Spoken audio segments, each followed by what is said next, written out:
뭐 우리가 지금 죽으면 어떻게 될까? 부처님이 가르쳐준 윤회 이야기 공부하고 있는데요. 이제 뭐 책 분량으로 보면은 한 절반 정도 했고요.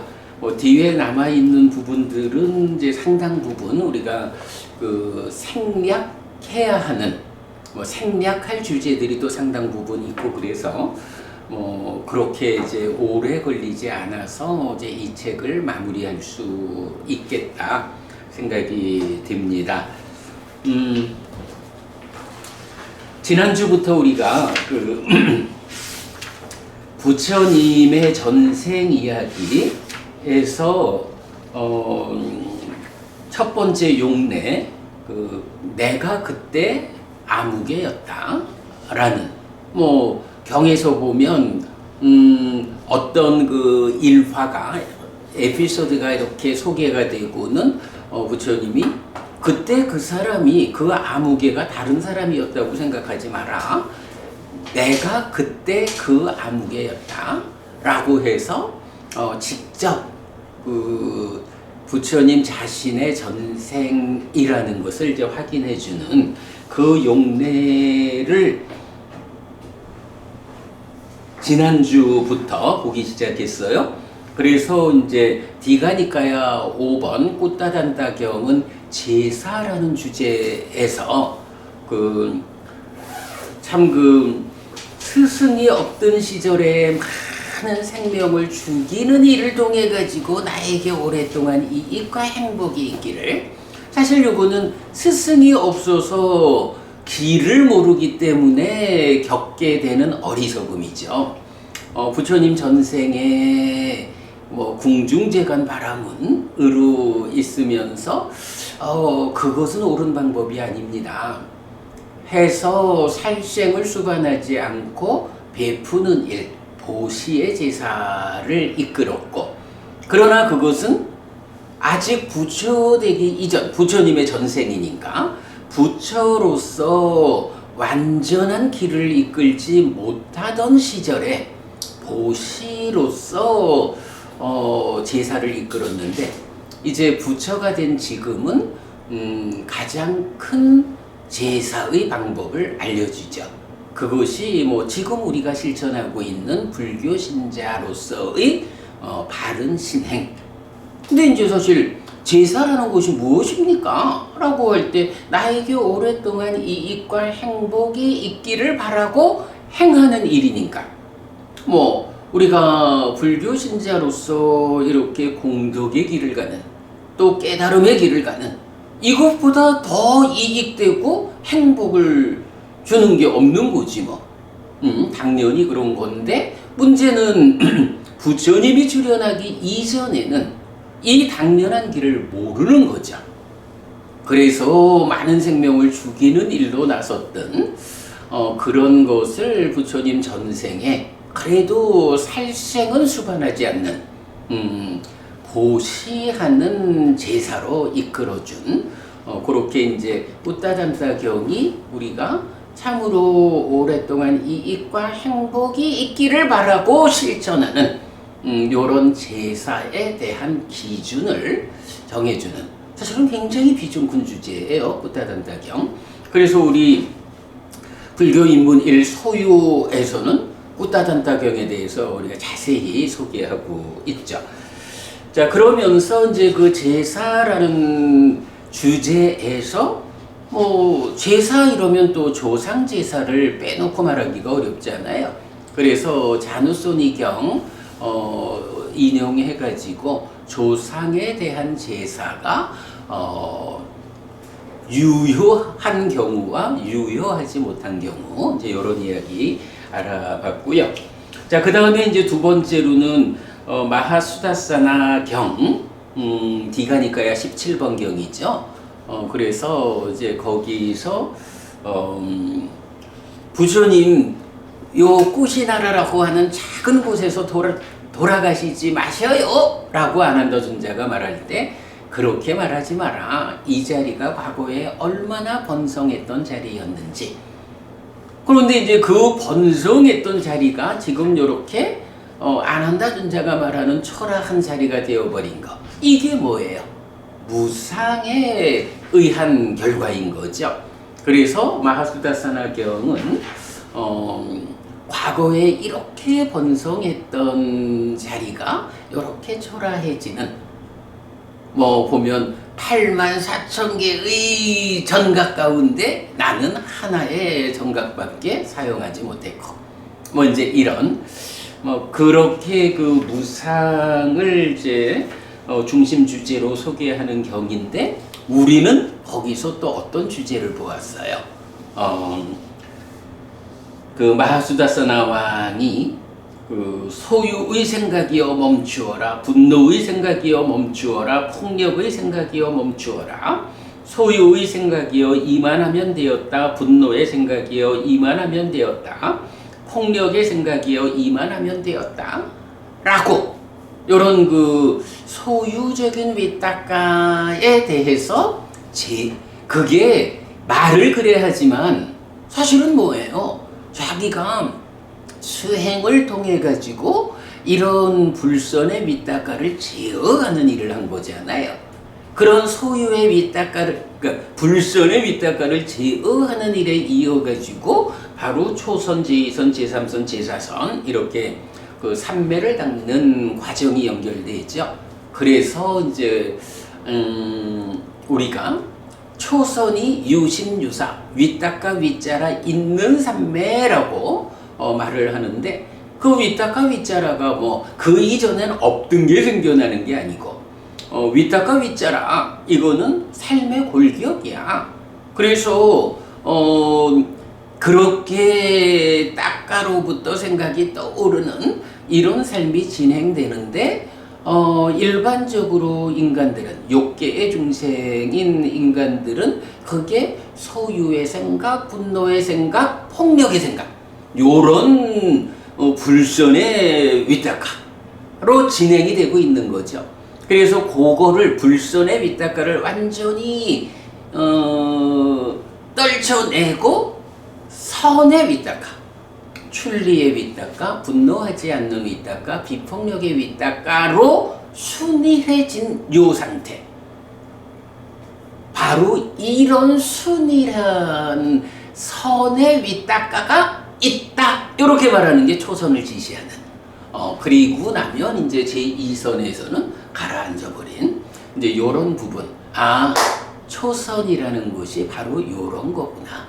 불선의 위탁가를 떨쳐내고 선의 위탁가로 순일해진 요 상태, 요걸 가지고 위탁가 위자라 있는 초선, 요렇게 말하는 거다 하고, 초선에 대한 이해를 명확하게 해주는 그 표현이 바로요 디가니카야 17번 마하수다사나경에서 발견하는 거죠. 그래서 부처님 전생 이야기를 통해 가지고 무상을 설명하는 그보다도 오히려 한면으로 이렇게 초선에 대한 명확한 이해를 알려주는 거, 요 부분을 우리가 보았죠. 자, 그래 이제 어쨌든 보면 마하수다사나경의 다섯 번째가 무상을 설명함 이래 나오는데, 요게 오늘 공부하고도 이어져서 그거 보면 84,000개의 도시 등 온갖 것들이 다 나의 것이었지만 내가 사용한 것은 오직 한 개씩 뿐이었다, 요런 설명. 84,000의 도시가 있던 그 자리가 지금은 이렇게 초라한 자리가 되어 있는 이런 무상을 말하죠.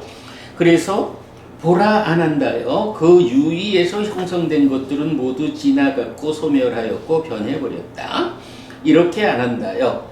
유의에서 형성된 것들은 무상하다, 이렇게 안한다요.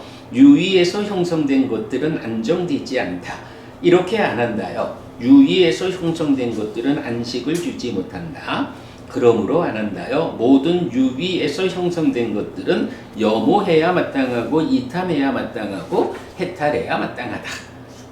요래해서 이제 무상계까지 이렇게 나오죠.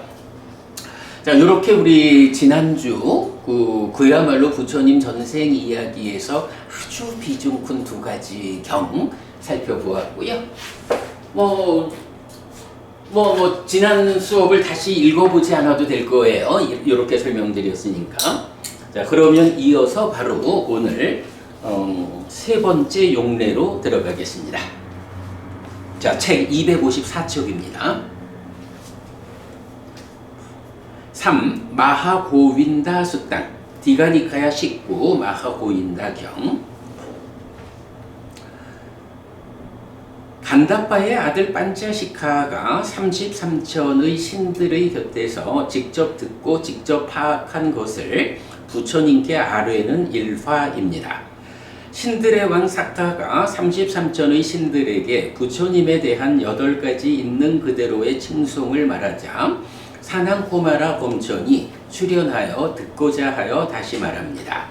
이어서 사난쿠마라 범천은 33천의 신들에게 부처님이 얼마나 오래전에 큰 지혜를 갖게 되었는지 소개하는데, 디산바티 왕의 궁중 죄관이었던 고윈다 바라문이 죽자 그의 아들인 젊은 바라문 조띠팔라가 역할을 이어받아 마하고윈다로 불린 뒤 출가하여 사무량심을 닦아 제자들을 범천의 세상으로 이끄는 스승이 된 일화입니다.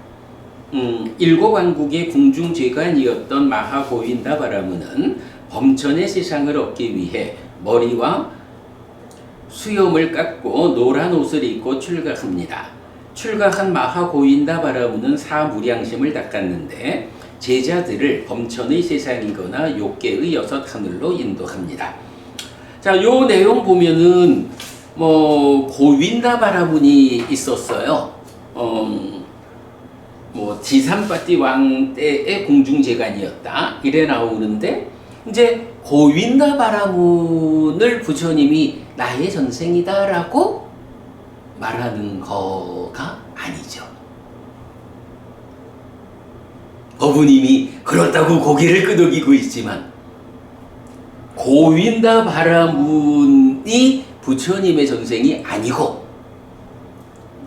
그 고윈다 바라문이 죽자 그의 아들인 젊은 바라문 조띠팔라가 역할을 이어받아 마하고윈다로 불린 뒤, 그러니까요, 마하고윈다. 그러니까 여기서는 고윈다 바라문은 아버지고 그러니까요. 그 아들이 마하고윈다가 되어서, 그러니까 부처님의 전생이 고윈다 바라문인가? 라고 나는 물었잖아요. 저는 마하고윈다. 이 제목 그대로. 그래, 내가 그럴 것 같아서 네. 한번 얘기해봤어요. 그래서 이제 아버지인 고윈다 바라문이 죽고 나서 그 아들이 조띠팔라 바라문이었는데 아버지의 역할을 이어받아가지고 또 궁중재관이 된 거예요. 그러면서 아버지보다 더 잘한 거죠. 그러니까 마하고윈다, 그러니까 대고윈다, 이렇게 이제 불린 거야, 아들이. 그리고는 이제 이 마하고윈다가 궁중재관으로서 그 왕의 국가 운영을 잘 다독여 놓고, 그리고 나선 출가를 하는 거죠. 그렇게 이제 출가해서 요거 사무량심을 닦아 제자들을 범천의 세상으로 이끄는 스승이 될 일화. 요게 우리가 기본적으로 부처님 전생의 이야기의 대표적인 개념이 무엇입니까? 라고 하면, 전생에는 아직 부처가 되기 이전이야? 부처가 되기 이전이라는 거는 탈정도라는 깨달음의 길을 몰랐다는 얘기, 찾지 못했다는 얘기잖아.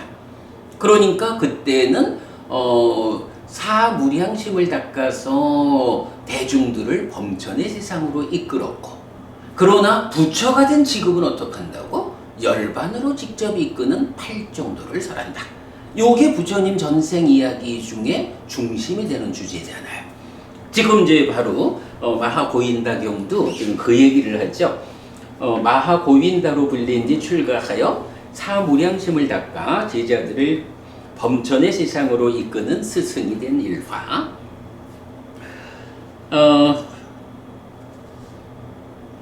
그리고 이제 고 일화에서 일곱 왕국의 궁중재관이었던 마하고윈다 바라문은 범천의 세상을 얻기 위해. 그러니까 열반의 시련이라는 쪽까지 아직 마하고윈다 바라문조차도 거기까지로 지향을 못하는 거야. 그러니까 깨달음이라는 열반의 시련이라는 이 개념 자체가 아직 없는 거죠. 그래서 범천의 세상을 얻기 위해서 출가를 하고, 이렇게 출가해서 사무량심을 닦아 가지고 제자들을 범천의 세상이거나 욕계의 여섯 하늘로 인도합니다. 요래하고 127쪽에서 그러니까 요 이후 이야기가 제2부 제3장 2 스승이 이끄는 삶 해서 127쪽에 있거든요. 127쪽으로 가보겠습니다.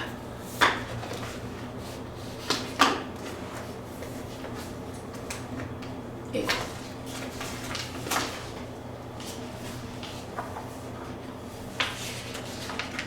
자, 127쪽은 뭐 이전에 우리 공부한 겁니다만은 스승이 이끄는 삶에서 스승의 선택에 따르는 성취의 차이, 같은 노력, 다른 성취. 어떤 스승을 선택하느냐에 따라서 똑같은 노력을 해도 결과가, 성취가 차이가 있다. 이 부분이었죠. 자, 그래서 127쪽 1번 보면 사무량심을 따르는 제자들과 팔정도를 따르는 제자들의 성취의 차이. 뭐 지금 우리가 보고 있는 디가니카야 식구 마하고윈다경은 부처님이 전생, 즉 부처를 이루기 전에는 사무량심을 닦아 많은 사람을 범천의 세상으로 이끌었지만 깨달아 부처를 이룬 지금은 열반으로 직접 이끄는 가르침을 설한다고 하는데 팔정도입니다. 이때 사무량심을 따르는 제자들의 성취는 1. 완전히 성취할 때 범천의 세상에 태어나고 2. 완전히 성취하지 못할 때 욕계의 여섯 하늘에 태어나는 것입니다. 그러니까 목적점이 어디냐에 따라서 스승을 완전히 재현하면 그 목적점에 닿을 것이고, 스승을 따라가지만 완전히 재현하지 못하면 그보다 조금 더 낮은 등급으로 따라가는 거죠. 그래서 마하고인다 바라문 자체가 범천을 성취하기 위해서 출가를 했고 제자들을 가르쳤기 때문에 그 스승을 완전히 재현하면은 스승이 성취한 범천의 세상에 태어날 거고, 그러지 못하면 범천보다 좀 낮은 등급으로 욕계의 여섯 하늘에 태어난다. 요 얘기를 한 거죠. 그러나 팔정도를 따르는 제자들의 성취는, 팔정도를 따르는 제자들, 부처님을 따르는 거잖아요. 부처님은 범천의 세상에 태어나는 이런 스승 아니잖아요. 열반을 실현하는 스승이죠. 그러니까 팔정도를 따르는 제자, 부처님의 제자들의 성취는 1. 완전히 성취할 때 아라한이 되어 윤회에서 벗어나고 2. 완전히 성취하지 못할 때 예류자, 일례자, 불한자의 성자가 되는 것입니다. 이렇게 부처님은 소유의 삶과 존재의 삶에서 벗어나 해탈된 삶을 실천하도록 제자들을 이끕니다. 자, 요 이제 마하고인다 경의 내용. 존자들이요, 마하고인다 바라문은 자가 함께한 심으로, 비가 함께한 심으로, 희가 함께한 심으로, 사가 함께한 심으로 두루 미치면서 머물렀습니다. 그리고 제자들에게 범천의 세상의 동료가 되기 위한 길을 설했습니다. 존자들이요, 그때 가르침을 모두 완전히 안 마하고인다 바라문의 제자들은 몸이 무너져 죽은 뒤에 좋은 곳 범천의 세상에 태어났습니다. 가르침을 모두 완전히 알지 못한 제자들은 몸이 무너져 죽은 뒤에 또한 어떤 자들은 타화자재천의 신들의 동료로 태어나고, 그러니까 완전하지 못하면 이제 범천의 세상보다 한 단계 낮은 욕계 하늘, 욕계 하늘을 높은 데서부터 하나씩 내려가는 거야. 어떤 자들은 타화자재천의 신들의 동료로 태어났고, 또한 어떤 자들은 화락천의 신들의 동료로 태어났고 또한 어떤 자들은 도솔천의 신들의 동료로 태어났고 또한 어떤 자들은 야마천의 신들의 동료로 태어났고 또한 어떤 자들은 33천의 신들의 동료로 태어났고 또한 어떤 자들은 사대왕천의 신들의 동료로 태어났습니다. 가장 낮은 몸을 성취한 자들도 간다바의 몸을 성취하였습니다. 존자들이여, 이렇게 그 모든 좋은 집안의 아들들의 출가는 쓸모없지 않았고 생산적이었고 결실이 있었고 수확이 있었습니다. 비록 부처님을 따라 배우는 이런 성취는 아니라 해도 그래도 그들의 출가는 쓸모없지 않았고 생산적이었고 결실이 있고 수확이 있었다. 뭐 그렇죠. 뭐 인간으로 살다가 열반의 시련까지는 못 갔다 해도 잘 공부해서 범천의 세상에 태어났다. 새끼 무새끼 높은 신으로 태어났다. 아니면 인간으로 살다가 욕계 여섯 하늘의 신으로 태어났다. 이러면은 그 자체가 큰 성과인 거예요. 훌륭한 결실이죠. 근데 이제 요게 요런 차이는 있어. 여기서는 이제 범천의 세상에 태어나기 위한 그 뭐 말하자면 수행의 삶, 최선의 노력을 기울인 삶으로 완성이 안 되면 욕계의 여섯 하늘에 태어나. 그런데 부처님의 제자들은 어때요? 완성이 되면 열반을 실현하잖아. 완성에 미치지 못해도 벗어남의 영역에 들어가서 예류자, 일례자, 불환자라는 성자가 되잖아. 거기에 미치지 못해도 얼마만큼 수행이 올라갔느냐에 따라서 새끼 무새끼 높은 하늘에 태어나잖아. 그리고 그렇게 수행으로 깊이 매진해서 가지 않아도 사실은 일상의 삶에서 우리가 보시하고 오계를 지니는 이런 일상의 삶에서 부처님 가르침에 의지해서 하늘을 겨냥한 자로의 삶만 살아도 어때요? 이게 사무량심의 실천을 통해 가지고 범천의 세상에 태어날 거요. 이렇게 매진하는 결과로 욕계의 여섯 하늘에 태어나는 거하고 좀 부족해서 8정도의 실천을 통해 가지고 열반으로 성자로 새끼 무새끼 범천의 하늘에. 그러나 그보다는 거기까지 우리가 사실은 노력하기 힘들다 해도 부처님 가르침에 의지해 가지고 일상이 보시하고 오계를 지니는, 때때로 포살 팔계를 지니는 요런 일상의 삶이 안내되면 어때요? 그 범천에 태어나기 위해서 수행의 삶의 결과로 태어날 수 있는 욕계의 여섯 하늘을 부처님의 제자들은 길을 정확히 알기 때문에 일상이 공덕의 삶으로 제어되기만 하면, 그죠? 일상을 그렇게 살아내는 힘만 가지고도 욕계의 여섯 하늘에 태어난다고. 요런 차이가 있는 거야. 그 부분도 우리가 굉장히 중요하게 봐야 돼요. 자, 그 다음에 세종께서는 그것을 기억하십니까? 반차식하여 나는 기억한다. 나는 그때 마하고윈다 바라문이었다. 이렇게 나오죠. 나는 그 제자들에게 범천의 세상의 동료가 되기 위한 길을 설했다. 그러나 반차식하여 그것은 나의 범행을 염호로 이끌지 못하고 이탐으로 이끌지 못하고 소멸로 이끌지 못하고 가라앉음으로 이끌지 못하고 실다운 지혜로 이끌지 못하고 깨달음으로 이끌지 못하고 열반으로 이끌지 못했다. 범천의 세상에 태어남까지만 이끌었을 뿐이다. 그러나 반차식하여 이것은 나의 범행을 온전히 염호로 이탐으로 소멸로 가라앉음으로 실다운 지혜로 깨달음으로 열반으로 이끈다. 반차식하여 범행을 온전히 염호로 이탐으로 소멸로 가라앉음으로 실다운 지혜로 깨달음으로 열반으로 이끄는 그것은 무엇인가? 오직 이것 여덟 요소로 구성된 길이니 즉 정견 정사유 정어 정업 정명 정정진 정념 정정이다.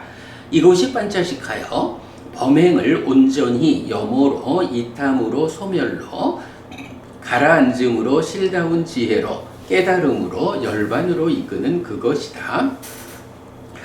반자식하여 가르침을 모두 완전히 아는 나의 제자들은 번뇌들이 부서졌기 때문에 번뇌가 없는 심의 딸과 해해 딸을 지금 여기에서 스스로 실답게 한 뒤에 실현하고 성취하여 머문다. 아라한 가르침을 모두 완전히 알지 못하는 자들은 오하분결이 완전히 부서졌기 때문에 화생하고 거기서 완전히 열반하니 그 세상으로부터 돌아오지 않는 존재 불안자이다.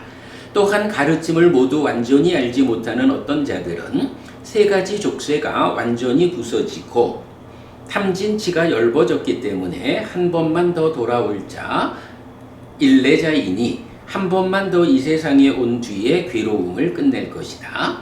또한 가르침을 모두 완전히 알지 못하는 어떤 자들은 세 가지 족쇄가 완전히 부서졌기 때문에 흐름에 든 자, 예류자여서 떨어지지 않는 자, 확실한 자, 깨달음을 겨냥한 자이다. 이렇게 반자식하여 이 모든 좋은 집안의 아들들의 출가는 쓸모없지 않고 생산적이고 결실이 있고 수학이 있다. 이렇게 이제 하거든요. 그래서 특히 사무량심을 따라 배우는 제자의 성취 수준과 팔정도를 따라 배우는 제자의 성취 수준이 차이가 있다는 점은 분명히 알아야 합니다. 이렇게 말하고 있는데 바로 이 앞장에서 이 표현이 나오죠.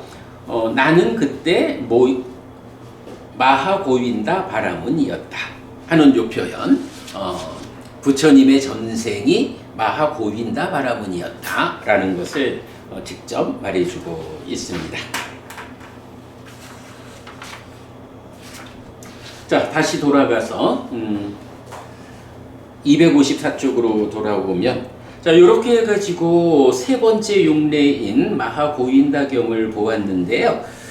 사실 요 마하고윈다경은 이렇게 부처님의 전생 이야기라는 점에서 굉장히 비중이 있죠. 그리고 스승의 선택에 따른 성취의 차이라는 부분을 직접 알려주는 것도 굉장히 중요한데 그럼에도 불구하고 마하고인다경에서 우리가 발견하는 또 하나의 큰 주제가 있어요. 뭘까요? 마하고인다경에서 발견하는 커다란 주제가 또 하나 있는데 그것이 방금 이제 책에서 보았지만 부처님에 대해서 있는 그대로의 칭송 8가지 요게 나와요. 부처님이 누구야? 어떤 분이야? 얼마나 훌륭한 분이야? 어떤 점에서 부처님이 칭송받아야 되는 거야?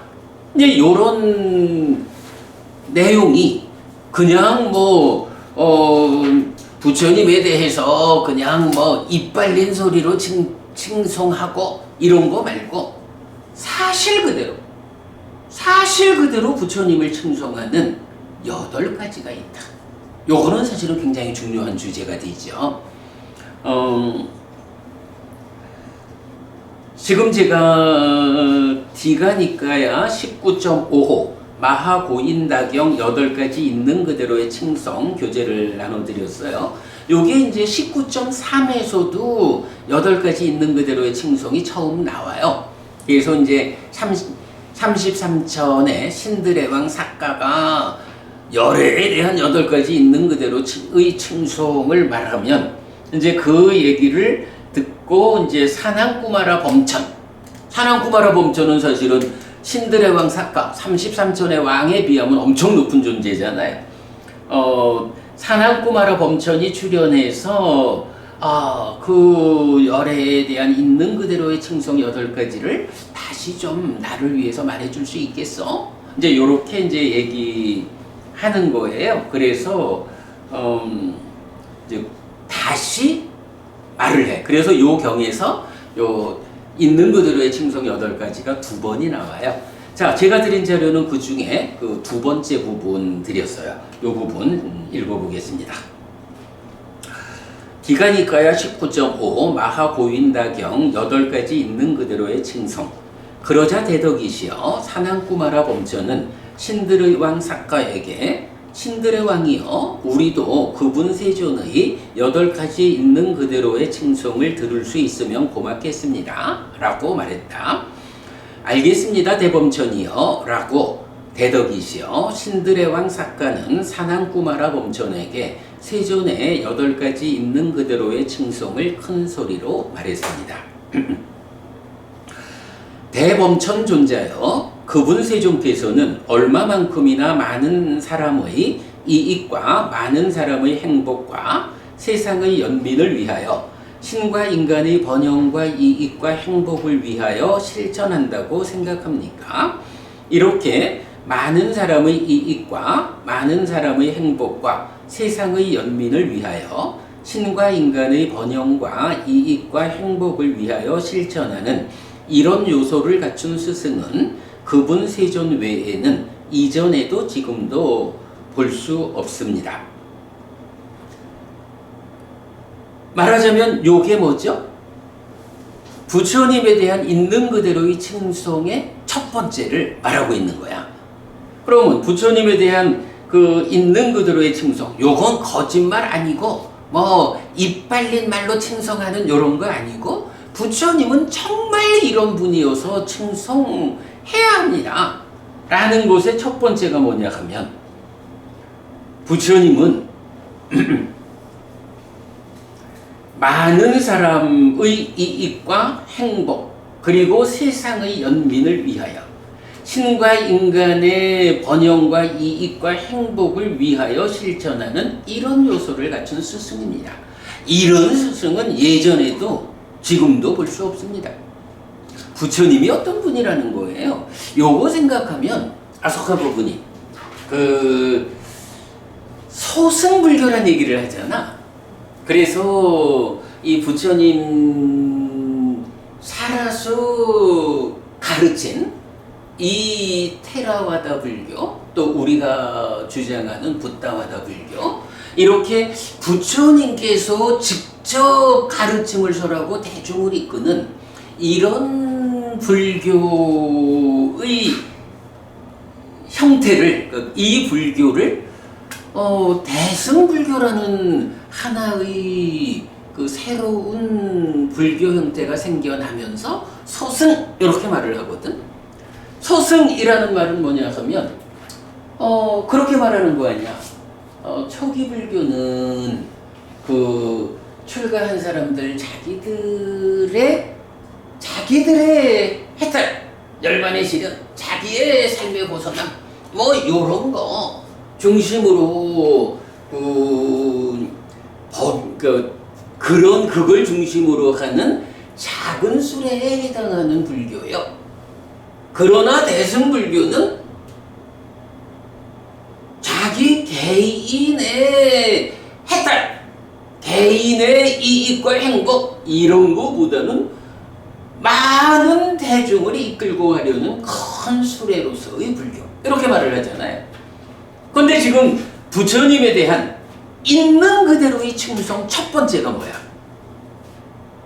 부처님이 나의 제자들 이래가지고 자 출가해가지고 깨달음을 위해서 매진해라 요렇게 작은 소수의 사람들을 이끌고 가려고 하는 그들을 위해서 법을 설하는 이런 스승이 아닌 거야.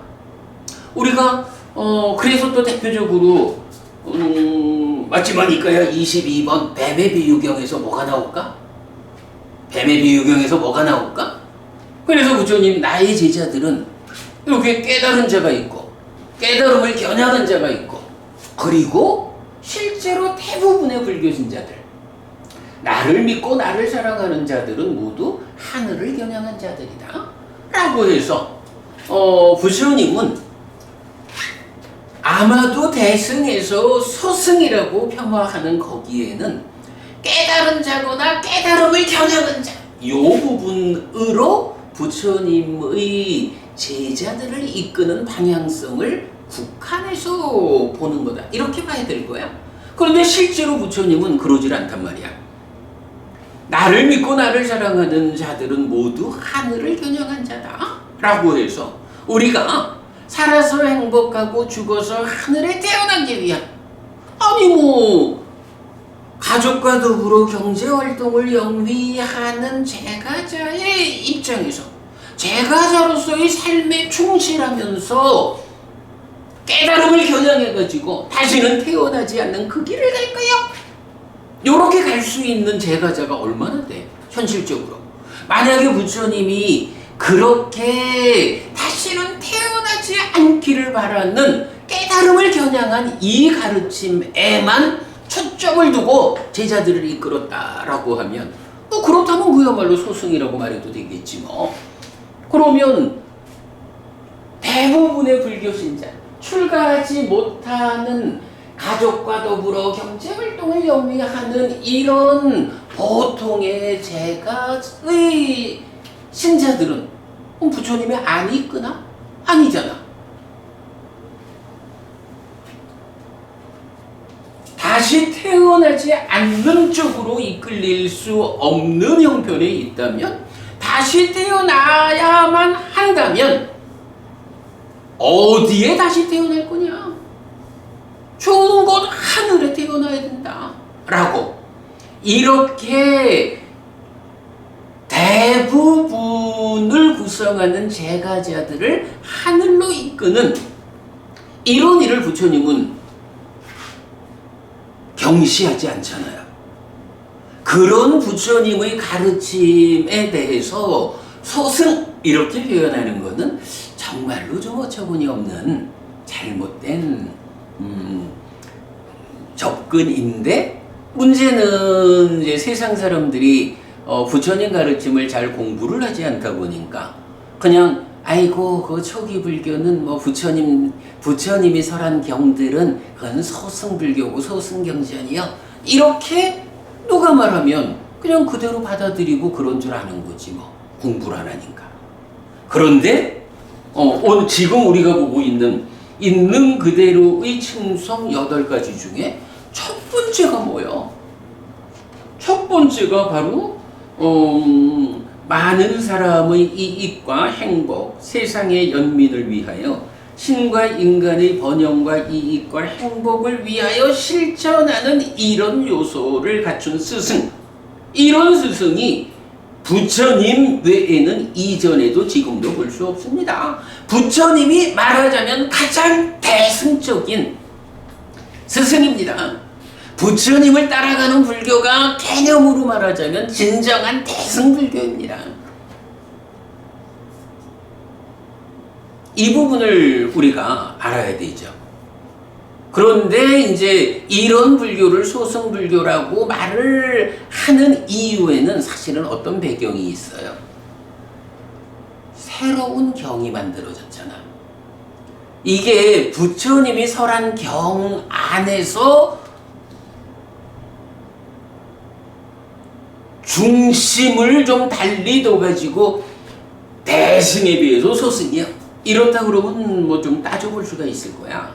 근데 사실은 이게 참 우리가 인정하지 않을 수 없는 게, 부처님은 이렇게 말하자면 대승적인 스승이고 부처님을 따라가는 불교가 사실은 대승적인 불교라고. 그런데 이 불교를 소승이라고 폄훼를 하게 되는 이유에는 부처님이 설하지 않은 누군가 제3자가 따로 경전을 만들어 가지고는 그 경전을 앞세우기 위해서 부처님의 말씀을 폄훼하고 있잖아. 요런 차이는 우리가 그렇다고 우리가 대승불교하고 다투자는 얘기를 하는 건 아니죠. 어차피 우리가 같이 불교란 이름으로 살아가면서 함께 잘 어울려 살아야 하는 것은 당연히 그래야 하지만, 그럼에도 불구하고 우리가 알아야 할 것은 분명히 알아야죠. 부처님이 설한 경과 부처님 아닌 제3자가 설한 경, 요거 아소카 부부님 요거를 표현을 바꾸면 어떻게 말할 수 있을까? 빠싸 생각이 나는데. 그래, 뭐 그 개념이 있지. 정등각이 설한 법과 정등각 아닌 자가 설한 법. 요렇게 차이가 되는 거 아니야. 그죠? 뭐 이제 그런 부분을 우리가 놓치지 않아야 되는데, 바로 이렇게 불교에 대한 그 부처님이 직접 설한 가르침에 대한 우리의 관점을 바로 이렇게, 어쨌든 그렇잖아. 있는 그대로의 칭송이 8개가 있는데 그 중에 첫 번째가 뭐냐고. 바로 부처님은 이렇게 많은 사람의 이익과 행복을 위해서, 세상의 연민을 위해서, 신과 인간의 번영과 이익과 행복을 위해서 실천하는 이런 스승으로 부처님 이전에는 아무도 없어서 지금도 없어. 오직 부처님 뿐이에요. 부처님이야말로 진정한 대승적인 스승이요. 그 대승적인 스승인 부처님을 따라가는 이 공부가 대승적인 불교야. 이런 부분 우리가 분명히 하기로 하고요.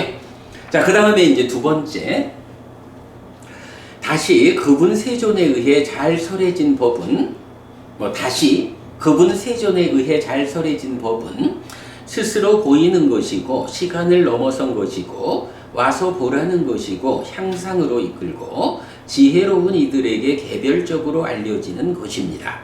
이렇게 향상으로 이끄는 법을 설하는 이런 요소를 갖춘 스승은 그분 세존 외에는 이전에도 지금도 볼 수 없습니다. 사실은 이렇기 때문에 우리가 누구한테 비유를 해요? 스승이신 부처님을 의지처로 나는 겁니다. 그리고 바로 이런 법에, 이런 가르침을 의지처로 나는 겁니다. 이렇게 하는 거잖아요. 요거 그대로 법의 정형무죠. 부처님의 법이라는 게 바로 이런 거예요. 그래서 무엇보다도 향상으로 이끄는 법을 설하는 스승. 부처님 가르침만 따라가면 내 삶은 향상하는 거예요. 향상으로 이끄는 법을 설하는 이런 요소를 갖춘 스승은 그분 세존에는 이전에도 지금도 볼 수 없습니다. 하여간 부처님은 대승적인 분이고요. 그리고 향상으로 이끄는 가르침을 설하는 분이에요. 자, 그리고 이제 세 번째. 다시 그분 세존은 이것은 유익한 것이다 라고 잘 선언하고, 이것은 무익한 것이다 라고 잘 선언하고, 이것은 결점이 있는 것이고 이것은 결점이 없는 것이고, 이것은 실천해야 하는 것이고 이것은 실천하지 않아야 하는 것이고, 이것은 저열한 것이고 이것은 뛰어난 것이고, 이것은 악과 선이 대응한 것이다 라고 잘 선언하셨습니다. 이렇게 유익, 무익, 결점 있음, 결점 없음, 실천해야 함, 실천하지 않아야 함, 저열, 뛰어남, 악과 선이 대응한 법들을 선언하는 이런 요소를 갖춘 스승은 그분 세존 외에는 이전에도 지금도 볼 수 없습니다. 요거 뭐죠? 사실은 요 부분을 제가 사실은 굉장히 많이 인용하는 게 요 세 번째 내용이죠. 부처님이 옳고 그름의 기준을 정해주신 분이요. 요 얘기요.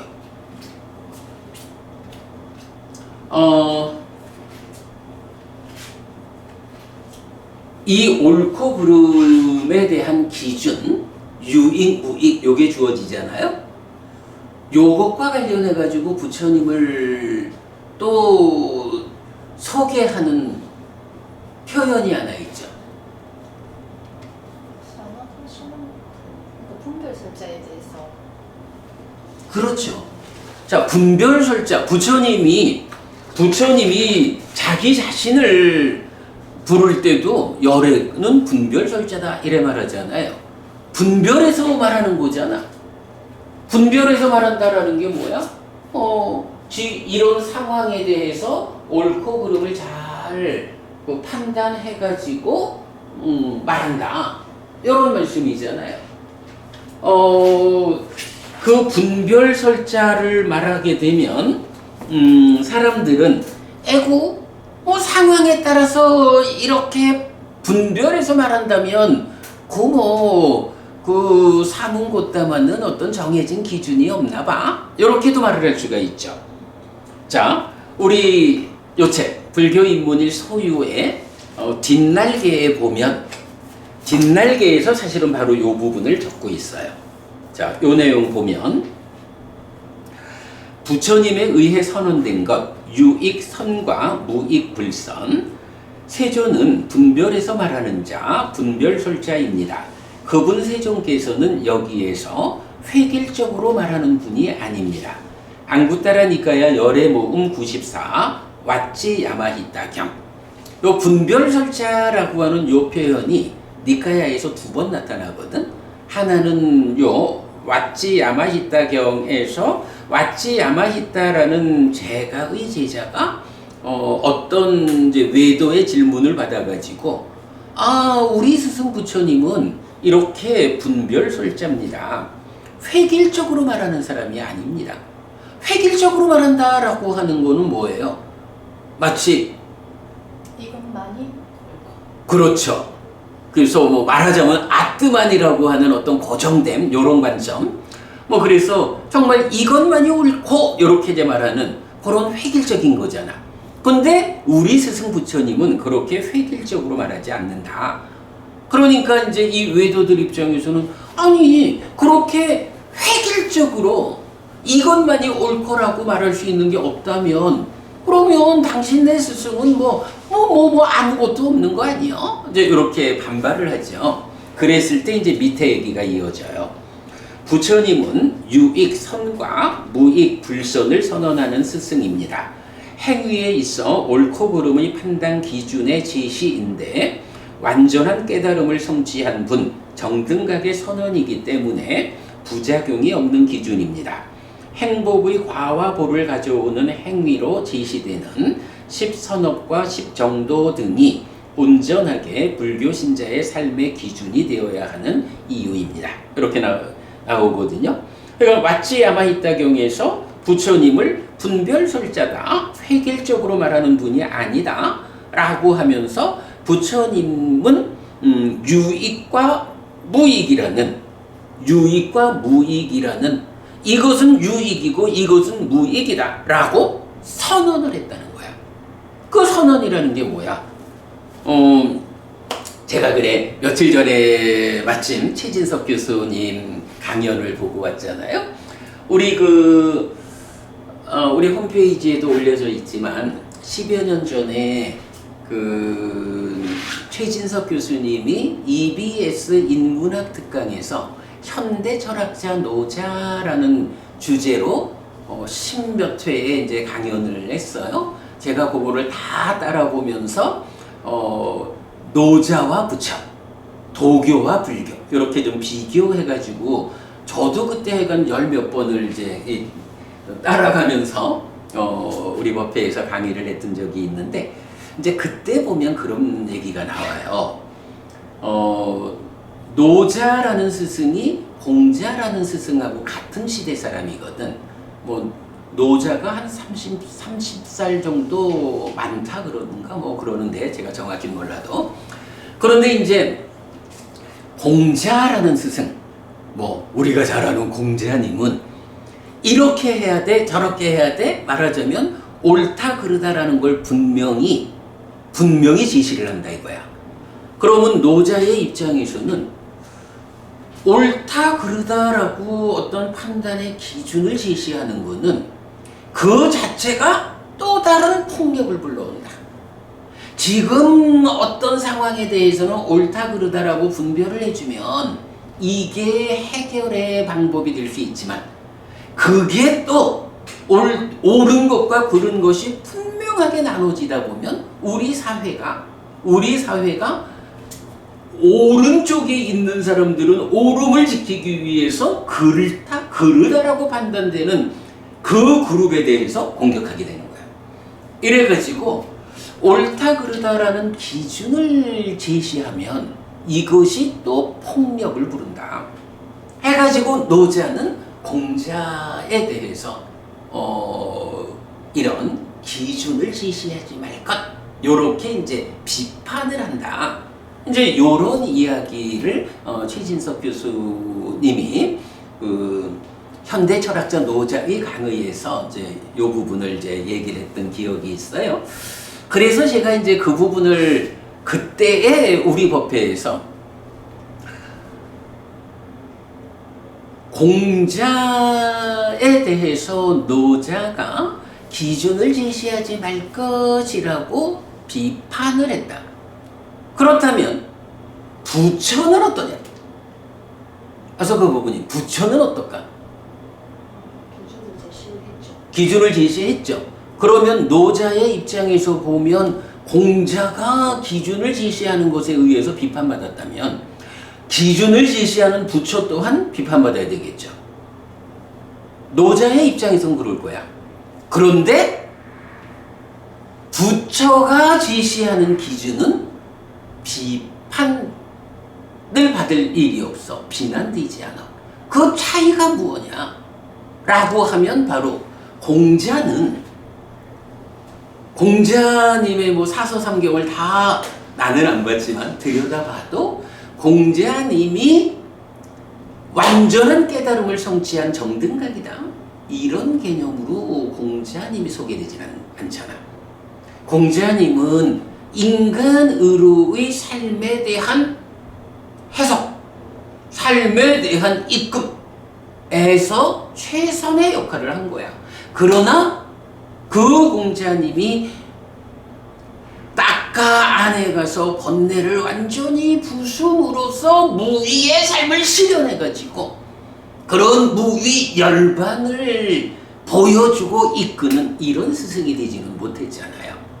그러니까 번뇌의 영향 위에 있는 해탈된 삶을 실현하지 못한 스승이 어떤 기준을 제시하면 이거는 또 다른 상황의 변화에 따라서 폭력을 야기한다. 이런 면에서 노자라는 스승의 비판은 정당하다고. 그런데 부처는 누구냐? 라고 하면 부처는 정등각이잖아. 부처는 딱가 안에 들어가가지고 번뇌를 완전히 부숨으로써 더 이상 어떤 부작용도 초래하지 않는 해탈된 삶을 실현하고 그 해탈된 삶의 관점에서 온전하게 이것은 유익선이야 옳아, 이것은 무익불선이야 틀려, 이렇게 기준을 주셨잖아. 이 기준에 대한 대표적인 게 뭐가 있죠? 그걸 우리가 뭐라고 표현하죠?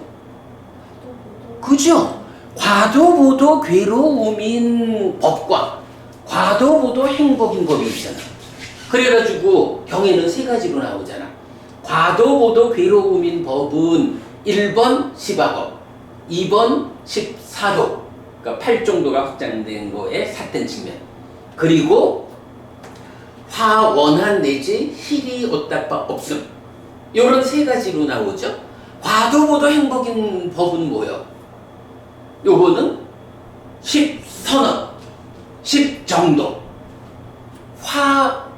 화내지 않음, 원한 맺지 않음, 내지 희리 옷다빠 라고 하는 요 10가지 법 해서 세 가지씩이 과도보도 괴로움인 거 세 가지, 과도보도 행복인 거 세 가지, 요런 구조를 보여주잖아. 근데 요런 구조는 어떤 뭐 단편적으로 요렇게 하면 돼, 안 돼, 요런 개념이 아니라 그야말로 괴로움을 생겨나게 하는 삶이냐, 행복을 생겨나게 하는 삶이냐라는 질적 측면으로의 기준이 제공되는 거잖아. 그래서 이제 우리가 늘 말하는 과도보도 괴로움인 10악업은 피하고 과도보도 행복인 그래서 지옥으로 이끄는 힘을 가지는 10악업은 피하고 과도보도 행복이어서 하늘로 이끄는 10선업은 적극 실천하라.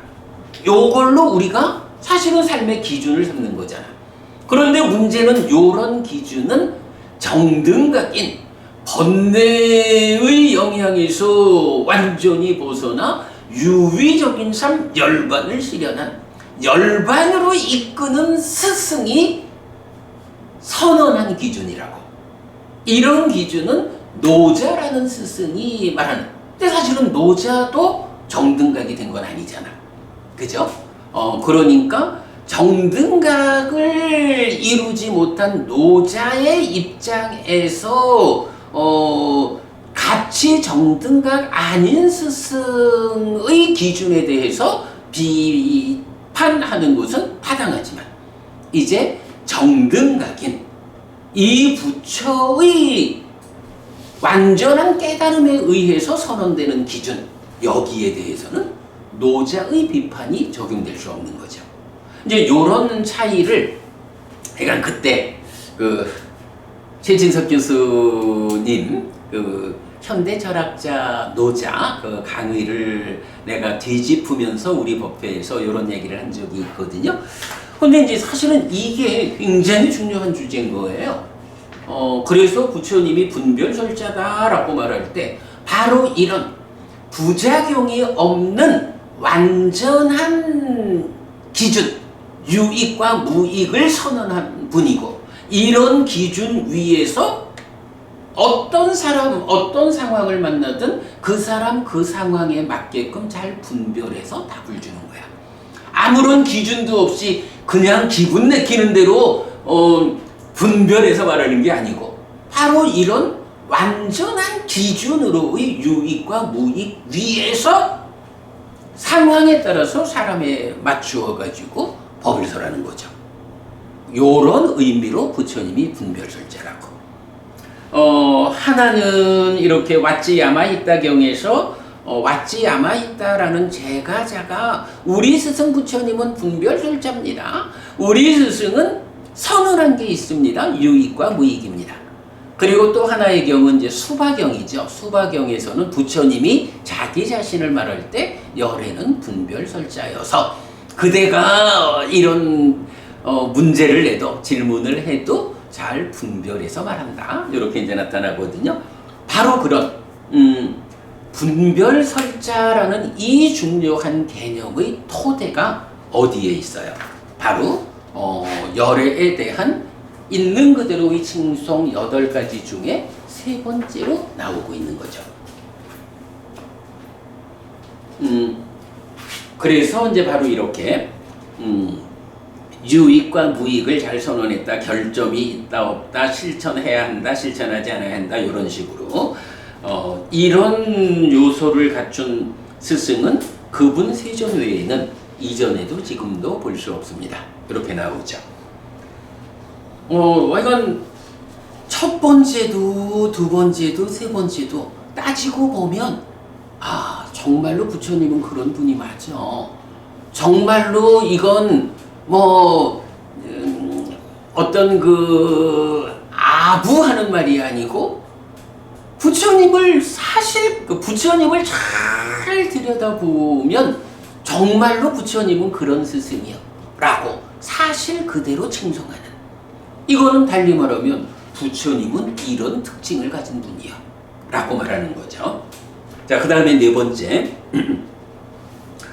다시 그분 세존은 제자들에게 열반으로 이끄는 실천을 잘 선언하였고 열반과 실천은 하나가 됩니다. 예를 들면 강과 강의 물과 야무나 강의 물은 만나고 합류합니다. 이처럼 그분 세존은 제자들에게 열반으로 이끄는 실천을 잘 선언하였고 열반과 실천은 하나가 됩니다. 이렇게 열반으로 이끄는 실천을 선언하는 이런 요소를 갖춘 스승은 그분 세존 외에는 이전에도 지금도 볼 수 없습니다. 열반으로 이끄는 실천을 잘 선언했다라는 것은 어떤 의미를 갖는 거죠?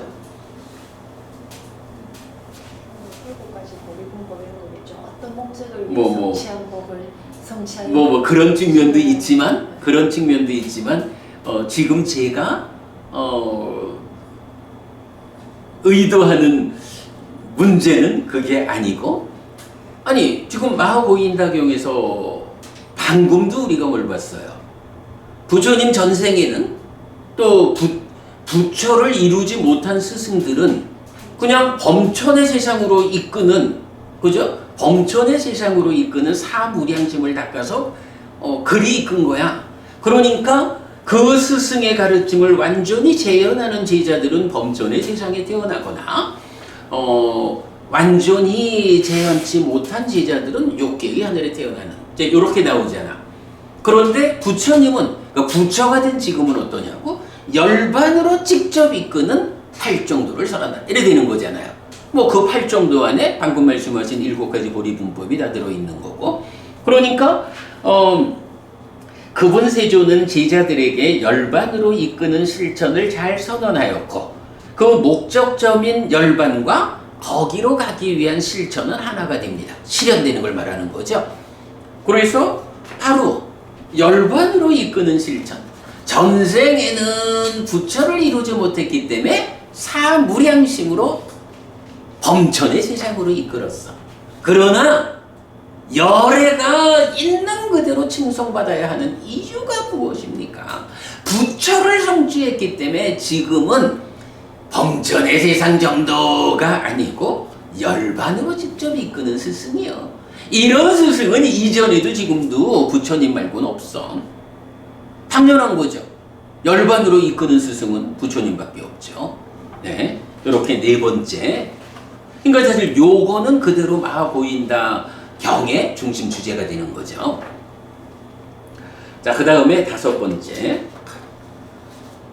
다시 그분 세조는 어둠을 성취하고 명성을 성취하셨습니다. 생각건대 끄샤뜨리아들은 사랑스러운 말을 하며 머뭅니다. 그러나 그분 세존께서는 자만 없이 음식을 먹습니다. 이렇게 자만 없이 음식을 먹는 이런 요소를 갖춘 스승은 그분 세존 외에는 이전에도 지금도 볼 수 없습니다.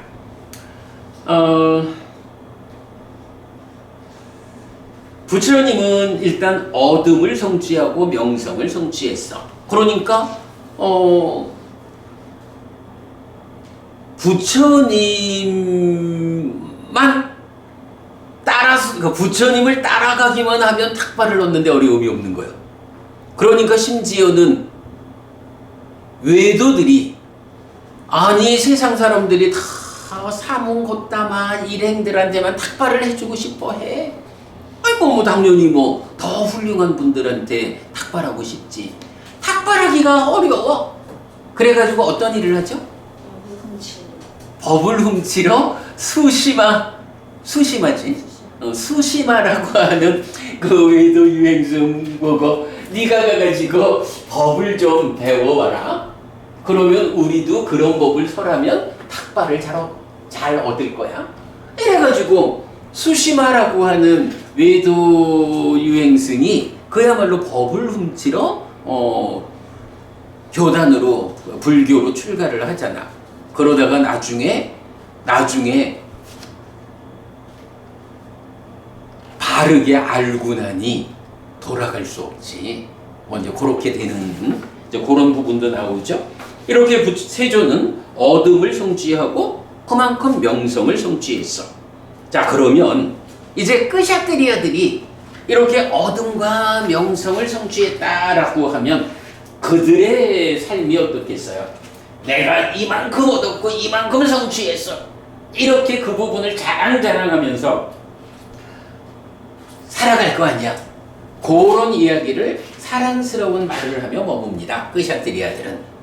그런데 그런 식으로 치자면 끄샤뜨리아들이 얻은 바 그러니까 끄샤뜨리아들이 성취한 어둠과 명성보다 부처님이 성취한 어둠과 명성이 훨씬 클 거 아니야. 그러면 부처님은 끄샤뜨리아들이 그렇게 내가 성취한 게 이런 거야 라고 자랑하는 거 그대로 가져치면 부처님은 자랑할 게 얼마나 많겠어. 그런데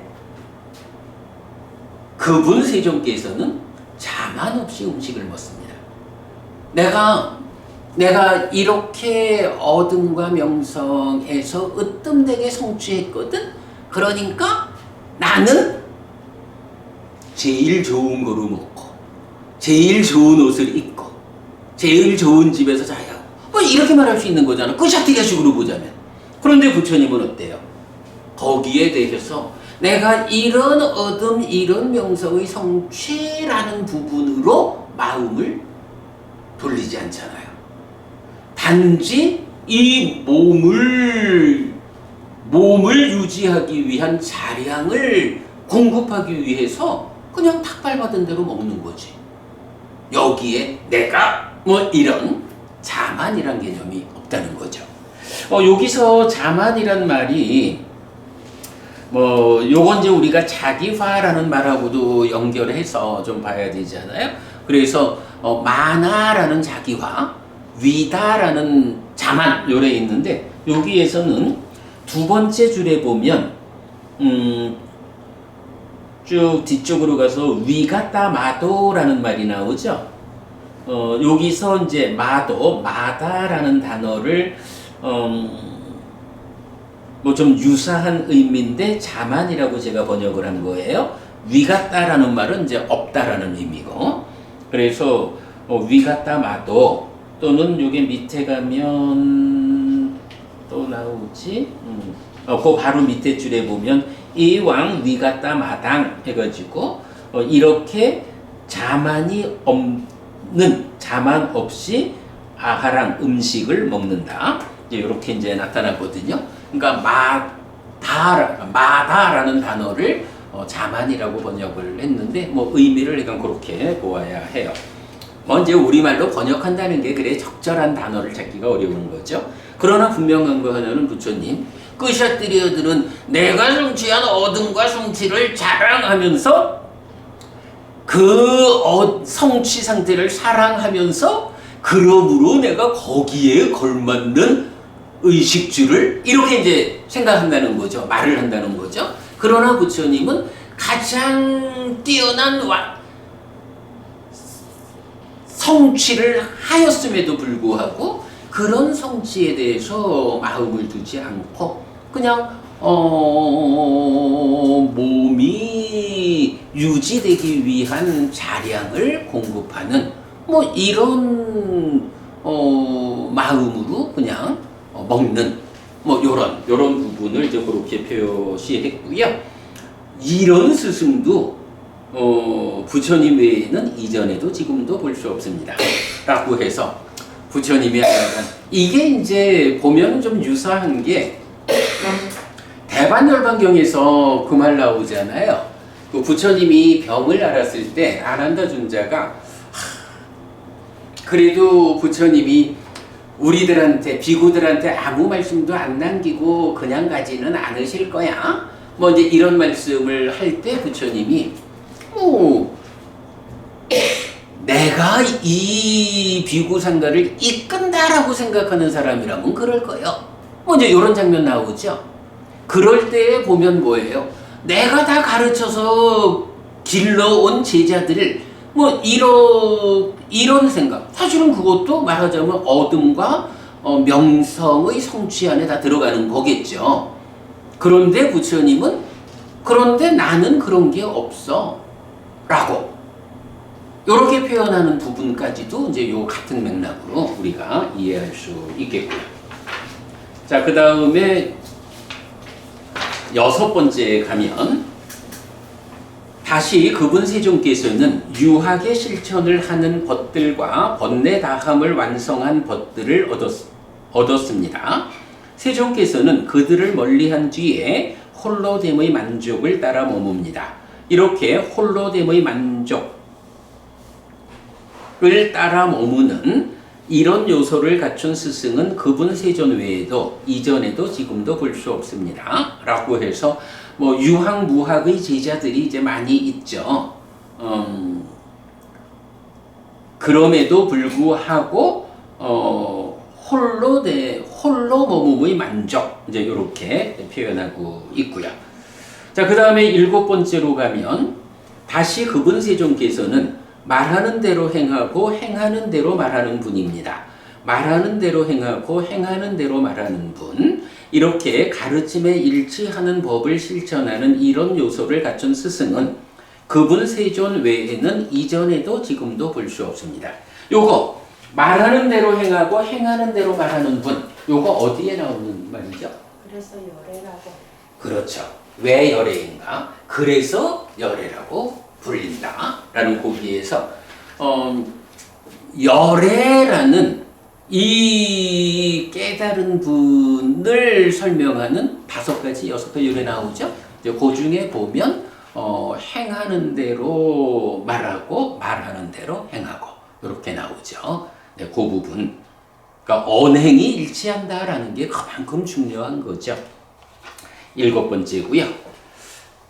마지막, 다시 그분 세존께서는 범행의 근본과 목적에 대한 의심을 건넜고 불확심을 제거했고 사유를 끝냈습니다.